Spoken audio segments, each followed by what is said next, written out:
When Tylo left, Nightingale revealed herself from the mist and said, "Today is probably the day that you've told the most lies." Roland said impatiently, "What can I do when the person was the high priest of the church? Anyway, can you tell if he was lying?" No, the scene around him was engulfed by the god's stone of retaliation, and I could only see the darkness. Unfortunately, the high priest couldn't be treated like the noble, Roland thought with regret. He put the 2 pills on the table. "Do you think the pills are really as amazing as what he said? For pain relief, morphine could do it. But in order to make the soldiers become powerful, it sounded like the effect of the adrenal hormone. The problem was how to extract these 2 substances to make pills. If the church owned such technology, they should have conquered the world." Wait. Roland suddenly thought of a possibility. Maybe it has something to do with the magic power?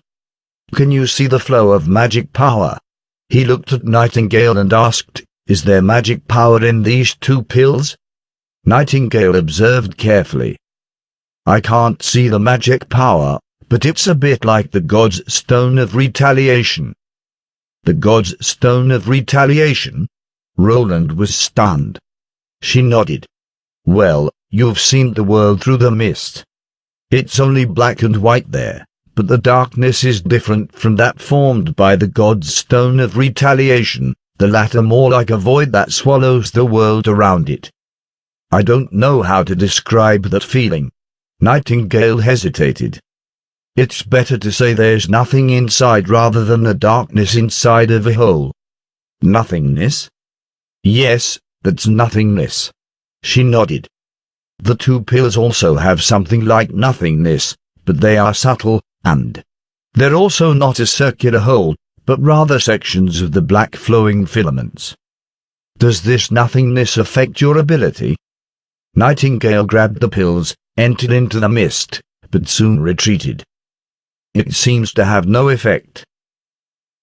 It seems necessary to find a condemned prisoner to try these 2 pills and see what happens." Roland carefully wrapped the pills, and held the pills in his arms. "I didn't expect the church to be so optimistic about you." Nightingale sat by the prince, and said depressingly, "If the high priest didn't wear the god's stone of retaliation, I'd bet there are lies in 9 out of his 10 sentences." Roland curled his lips. "The most important thing is what they do. What they ask for is totally different. Why? Think about what they want: more churches, more believers, a prince or king who's supported by himself, and deciding the propaganda of the divine right of kings. A stable country that's more conducive to their development of believers and development of power. Otherwise, under an annual war, the church and the cloister will become a target for robbery by refugees and aristocrats. What they like is that you can bring a stable life for the people? It's not the case." Roland shook his head. "Stability comes from unity or balance. Even if the king eats and drinks every day, the people in the unified country live happier than the refugees in the war. So it's not surprising that they support the second prince, and it's not surprising that they support Princess Garcia. But it's so strange to come and support me, especially when Garcia is victorious. Now if the church fully supports Garcia, I'm afraid that the king's city and the east side of the area will be swallowed by her in no more than 6 months. If 70% of the land of the kingdom of Grey Castle belonged to Queen of Clearwater, Roland thought their pressure would also be greatly increased. If we don't help the strong one but choose the weakest one, it seems that this decision is beneficial to us. It can be assumed that we accept their support, and then the situation of Grey Castle will become more chaotic. The direct impacts of the 3 countries are the sharp decline in the population, the rapid loss of wealth, the wars spread to the whole country, and the date of unification is dragged on. What benefits can the church gain? They won't have more believers. Worse still, I'm afraid all the churches will be demolished. I don't understand the idea of you nobles. You always beat around the bush. Nightingale sighed.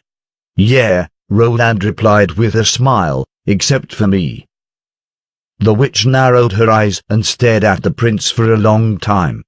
It's strange. Why does that sentence also appear to be true?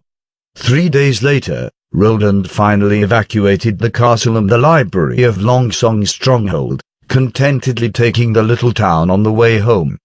While approaching border town along the Redwater River, the scenery on both sides of the river had changed. In the open space of the town opposite where Anna burned, many people were busy working. Judged by their appearance, they were the serfs who first arrived in the town. While close to the impassable mountain range, there were many simple wooden sheds that had been put up. Someone was moving in the wooden shed. Roland guessed it was a family member of the serfs. These people were bound to the land from generation to generation, and their children were born to be serfs. Most people were living a numb life because they could not see hope. What drove them to work was not their inner desires, but the whip and cable set in the hands of the slaveholders. Low production efficiency was a great waste of human resources. There was no doubt that slavery was the enemy of industrial production and belonged to the system that needed to be abolished. Roland did not intend to let them all become free people easily, but to provide a channel so that they could see the hope that they could be promoted to be free people. There was a precedent to follow slaves divorced from slavery because of the kindness of their lord. Even if the spread of this approach would not have had much impact, other aristocrats felt that they were just a good person at most. When the time was right, he would fully implement the abolition of the slavery law. The resistance would be much smaller then. The wharf was full of sailing ships, and it was clear that this small wharf had been unable to bear such heavy transport pressure. Fortunately, the draft of the little town was shallow, so it could dock directly without a wharf. It seems that the expansion of the wharf also needed to be listed on the schedule, Roland thought. When they returned to the castle, he could not take any rest. The moment he returned to the office, he called Birav, letting him report on the situation of receiving the goods. And the assistant minister was also ready. He took a roll of parchment from his pocket, spreading it out on the big wooden table. Your Highness, the things that you're taking back to the castle these days really scare me. Although he said so, his face overflowing with wrinkles betrayed his feelings. It took the 12 apprentices a whole night to count all the coins, and the total is more than 14,000 pieces of gold royals. Your Highness, it's equivalent to a year's income in an ordinary town. Roland thought that it might take more than 20 years for a duke to save those many gold royals. And these gold royals were from the search, plunder, and exploitation of the people in the western region. He wanted to turn them into food, steel, and machinery as soon as possible. What about the gemstones, jewelry, and handicrafts? There isn't enough time to convert it all, but the conservative estimate is also about 10,000 gold royals. If they're sent to the king's city to auction, the price will be higher. Now they're stored in the basement of your castle. Burov stopped a second. But there aren't enough rooms to be used for food storage, so I suggest that you expand the castle and build more warehouses to store other materials.